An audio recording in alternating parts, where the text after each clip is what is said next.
Maswerteng hapon po mga ka-STL. Narito na po ang resulta ng STL Batangas para sa araw na to, second draw. November 20, 2025, araw ng Huwebes. Naway ang mga natayaan niyo pong mga numero kanina ay manalo nawa ngayong hapong ito, 4:30 PM. Kaya kunin niyo na po ang inyong mga ticket. Narito na po ang resulta. Ang mga numerong nanalo sa STL Batangas ngayong hapong ito, November 20, 2025. 4:30 PM, second draw result 1 at 3 in exact order.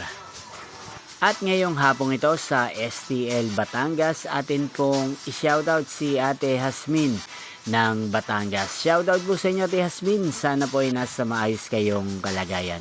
At sa lahat po ng mga taga Batangas, shoutout po sa inyo. Inyo pong napanood ang resulta ng STL Batangas sa channel na to, Roderick Hernandez TV. Magkita-kita pong muli tayo mamaya 8:30 PM.